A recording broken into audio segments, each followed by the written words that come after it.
How's that for And quality you can control? have the lights flash and beep again. Oh, I'm sorry. I'm supposed to be quiet because we're starting. Excuse me. Hi, How's everybody. doing, all right? I'm going to preface this by saying I have a flying bug that is now sitting in a light fixture. So if you see me jump and squeal, I am running for cover. It's pretty big. It's not a mouse or a spider on the floor. Exactly.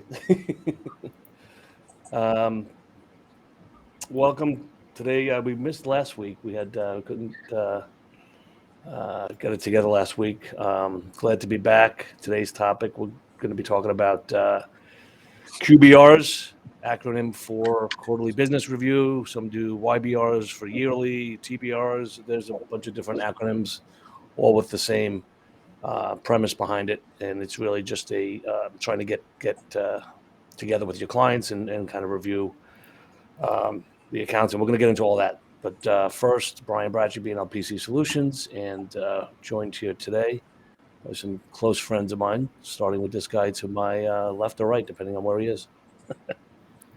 Brandon Bowers with Eisner Amper Managed Technology Services out of South Florida.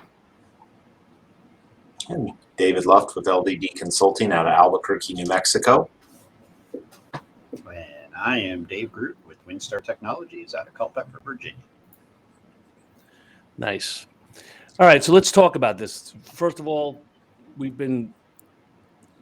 have all the good intentions to have these meetings with our clients, and I will be the first to say that it is challenging to get them scheduled and actually, get with the client and go through the process. But there's so much value there when you do have the meeting and get it scheduled. And what we've turned to now is automation for getting this process done.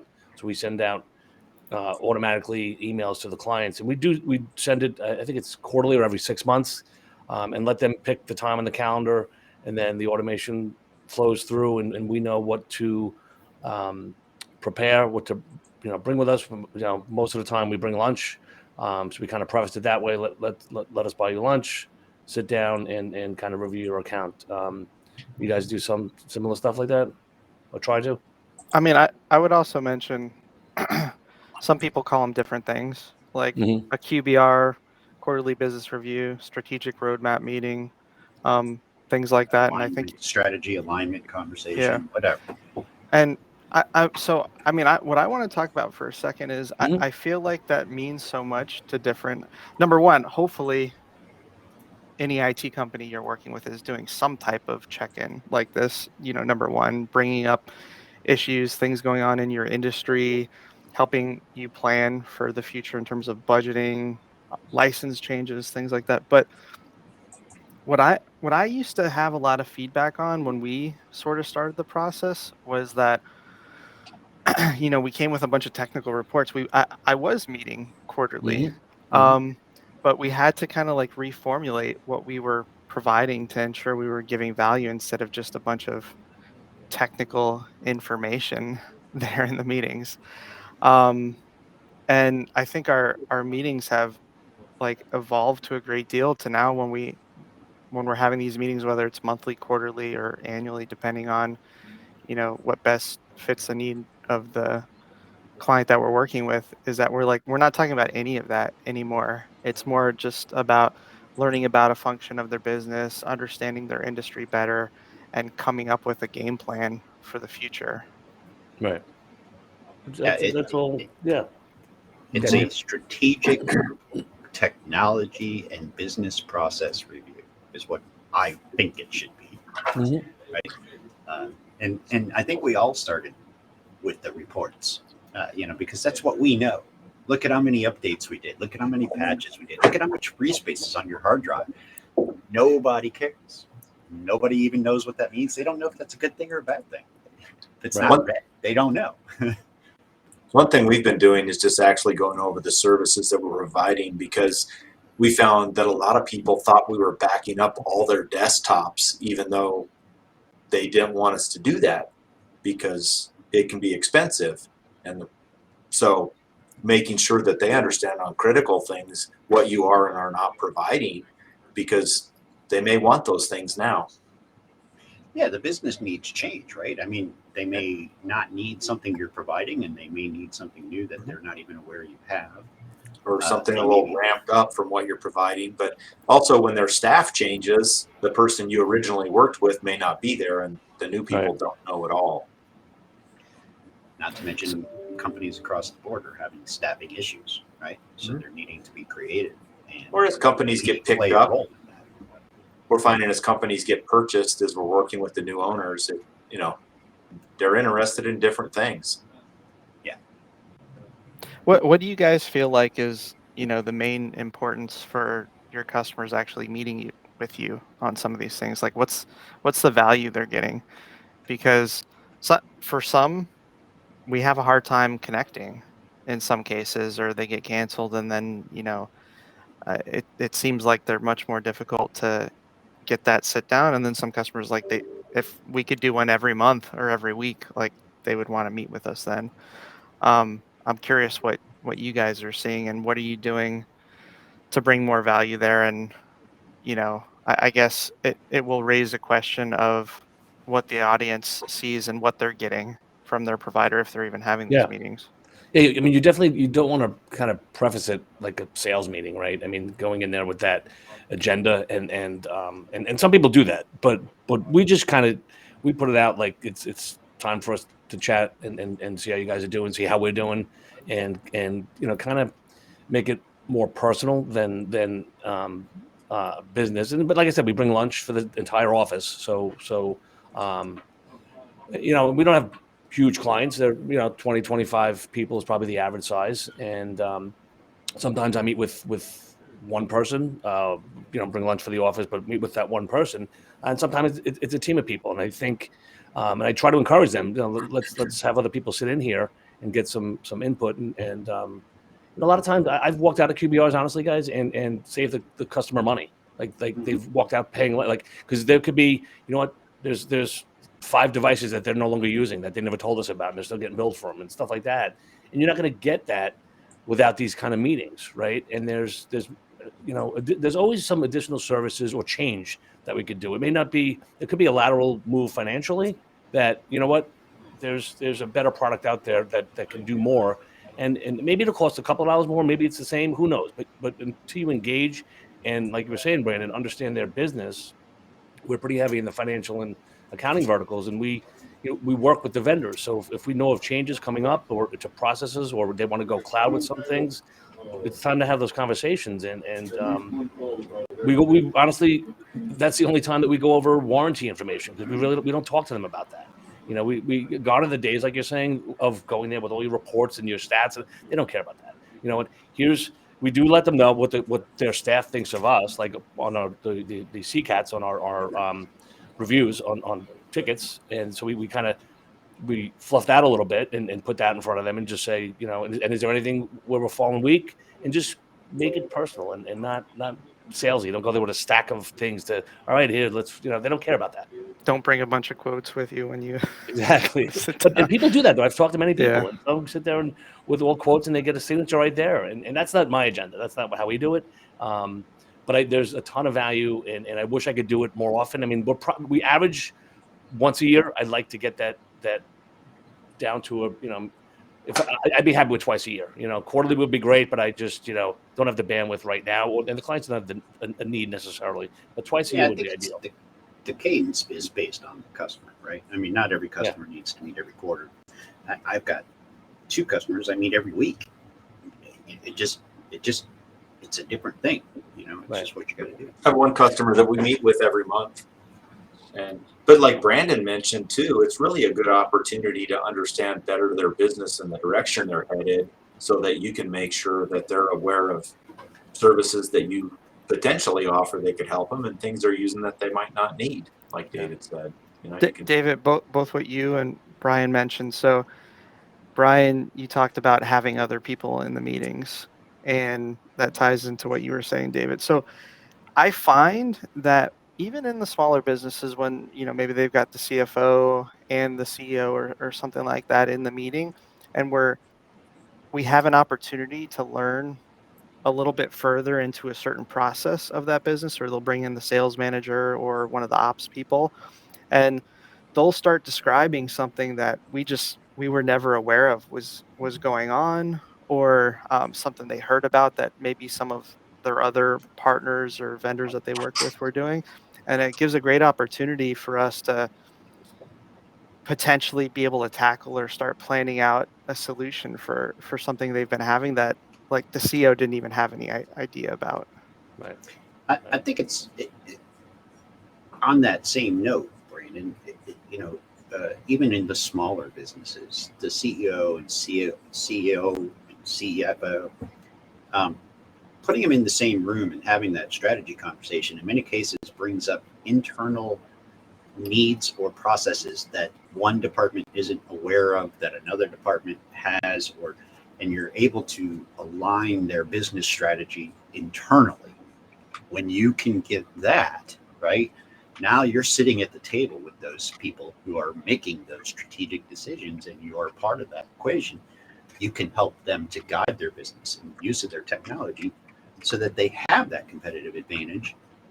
And then price isn't important, as important, right? If you can show them how they're using that stuff to make them money or to make them more efficient or to save them from a problem, which is not a sales approach. This is a trusted advisor. This is coming in and listening, seeing what their Right. problems are, what their pain points are. Yeah, that's important. And it's what do you guys do when you just can't get that appointment? So You got to keep usually on. it's, yeah, I find you got to get on the phone sometimes. Just Mhm.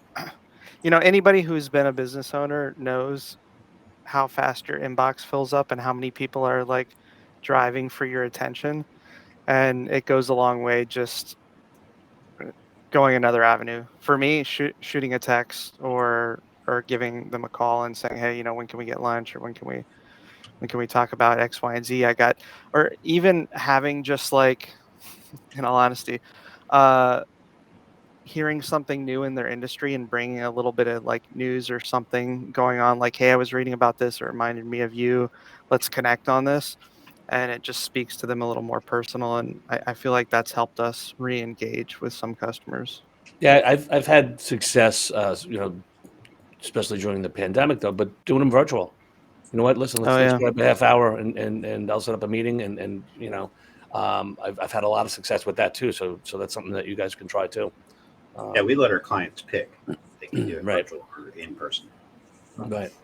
It's good. I mean, in our industry, a lot of our work is remote, support is remote, and they're maybe they're not seeing our staff as much. So it almost, you want to, have that conversation Stay in and, front of and them. say, listen, this just because you don't see us doesn't mean we're not doing, you know what I mean? We're not doing anything because you're talking to the guys that's approving the bills and the invoices and all that stuff. So it's kind of, you want to be in their face, and we're getting back now to some normalcy with our on-site visits and regular, like we were at clients once a week at one point. We're not there yet, but we will be.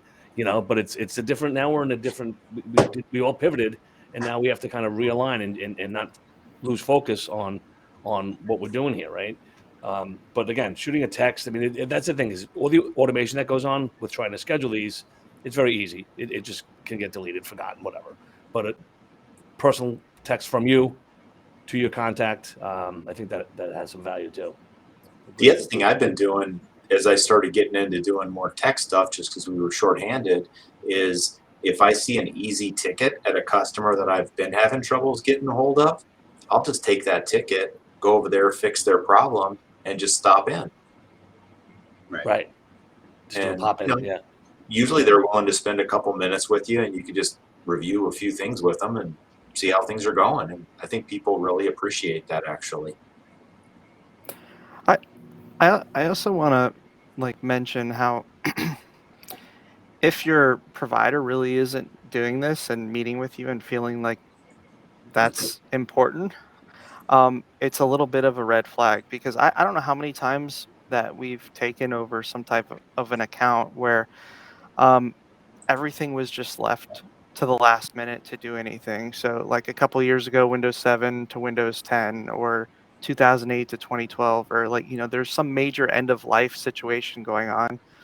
There was no planning, no communication happening. And all of a sudden, oh no, we need to spend how much money to replace how much equipment from one day to the next. So it's just, an additional like pulse or checkpoint that you can have with your provider to stay up to speed about what's going on in your industry, with your environment. What do you need to plan for so you don't have these like major red flag things that happen, fire happens 1 month to the next that you really weren't planning a budget for. Yeah. I think it becomes more and more important um, to be doing these with regularity, especially now with like supply chain issues, right? Yeah, It that's true. requires more planning to do refreshes and hardware replacement and increase in staff. Like, you have to plan for that. It's not just, hey, I'll order the stuff and it'll be here tomorrow. Like, no, so. I have a good recent example of this, actually, David. Mhm. We had a newer customer that they planned an office move without necessarily keeping us in the loop on like how soon that was coming. And so from 1 week to the next, they were like, okay, we're moving to our next office. But they had no equipment that needed to go there. And when we started looking at equipment availability, it was looking to be about 3 months for some of it, not for everything, but there was a Right. few things that it was just very difficult to get access to that. So just again, this is in the planning meetings. Like, okay, what are we looking at over the next year? Is there going to be an office move? What's happening next quarter? What do we need to plan for? What should we budget? Okay, you're moving offices.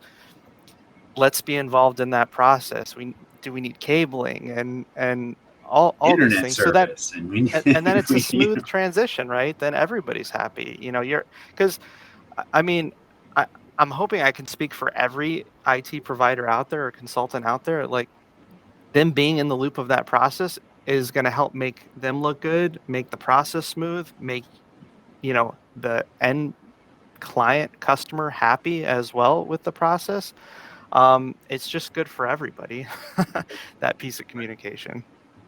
I mean, that's why we're here too, is to make sure we're involved in the customer's IT, and so that we can help them plan for it. So I've had a lot of people just move and not tell us and want internet the next day. We had a school do that, and it was like 6 months out to get fiber there, but we were able to work with a local wireless provider and make it happen. Right. But I don't think they even knew that it was going to happen that fast. Yeah, I mean, even this whole Microsoft NCE enforcement going on next month, that's a perfect time to say, listen, we need to sit down, we need to get a signature from you, and you can kind of shoehorn that into a TBR, use it to your advantage, and again, that could be virtual as well, but and kind of not to be redundant here, but I think it's pretty important to understand what the client's goals are. Like, what's again, we have 2 or 3 that are moving this year. Like, it's not uncommon now, right? They're either and there's planning, and I don't know if he's watching, but I have a client that we're moving, we need to talk, and I'm like, great, let's talk, and then radio silence. It's like, when are you going to tell me when you move? I got a call from a client. And yeah, I'm not even. I'll leave it alone. Probably better I don't say. Another importance is it's a time for education for them too. Like we're the specialist in this industry. It's our opportunity to let them know, what's going on from a threat landscape, things that we're seeing other businesses being impacted by. What should Mhm. they be looking out for? Um, I mean, everybody's great in their space, right? And this is our space, so that's another opportunity where we can provide some value, giving them some education. And it's always changing. Like, our industry changes every day. There's Yeah, from something day to to talk. day. Yeah, literally, and it's the equivalent of sitting down with your financial advisor, your accountant, or getting your annual physical, whatever it is. It should Yeah. be an exercise that all clients need, and there's value in it for every client. There's not one client out there that I could guarantee you that there's value in some capacity. And it's if If your provider your isn't IT doing it, provider, Good. I was just going to say, should be an extension of your team, right? Mhm. And you're constantly meeting with your team, and you're evaluating and talking and discussing, critiquing and coaching and mentoring your team. The IT department should be part of that, whether they're outsourced or not, right? They're part of the team, so they got to be part of that communication. Because Absolutely. IT is a very big part of everything. There's nothing that doesn't include tech anywhere. Especially businesses nowadays. Yeah. And from a customer standpoint, I've run into a couple MSPs that actually stop by for meetings and they charge the customer for it. And Meeting. I was always surprised about that. As a customer, you should be reaching out to your IT guy, and they shouldn't charge you for these kind of meetings, because if they are, they're really holding the information back on you. Right. And it's I've never heard that before. That's crazy. there's one guy here in town that does that, and Wow. he'll just pop in for a meeting and then bill you for it. But as a customer, your tech guys should not be doing that, and you really should engage with them, because it will make your business run better too, because they'll have a better understanding and you'll become more efficient. Yeah. And don't feel like they shouldn't be trying to sell you stuff. They should be informing you and educating you. But if all they're doing is trying to sell you stuff, you should probably look for somebody else. Well, then you're not going to want to meet with them again either, right? Like Right. if every time Brian's coming to meet with me, he's trying to pitch me a new, shiny Here comes the object. I don't, checkbook. Right. I don't think I want you to come out anymore, Brian. That's why I'm going to start ignoring your emails. Exactly. And that's what you want to prevent. And you want to, Yeah. that's when you reach out for these meetings, and that's kind of what we were saying earlier. You don't want it to be a sales meeting. It's really, you're not going to go there. And times have changed. There were times when we did go there with our reports. We went there with our, all right, here's, you need these 5 items to be, but if they're in an industry that requires regulations or governance or compliance, it's even more important to meet right, more that's right. frequently. Yes. Like, so It's more important to keep your IT department in the loop. Yeah. Like any changes you make, anything you buy, any software, any hardware, any. Yeah. And, part of what we throw in there is we obviously have conversations about security, cybersecurity, but we do talk about, listen, we're not today, but let's schedule some time to create, an incident response plan for you, or review your business continuity policy. Make sure that you make sure they have one, obviously, but get involved in those policies and the creating of them, and that could be an annual review too. Let's review these and see is there any changes. Is this person no longer here? Is he not the right point of contact? So, all right, guys, I think we're nailed this one, right? Yeah. I mean, if your provider's not doing it, reach out. I think, is David frozen? No, one of them is. Yeah. Okay. Oh, He's left. if it's gone, he's not frozen. he went on a QBR. It's that internet in the backwoods. Yep. The sun went down for a minute behind a cloud, screwed everything up. Yep. All right, guys. Well, yeah, good topic. And if your IT guy's not reaching out to you, definitely have the conversation with them and make sure that they're doing the right thing for you. So that's it. Very good. Have a Great, good day, guys. guys. Okay. Later. See you guys later. Have a good day.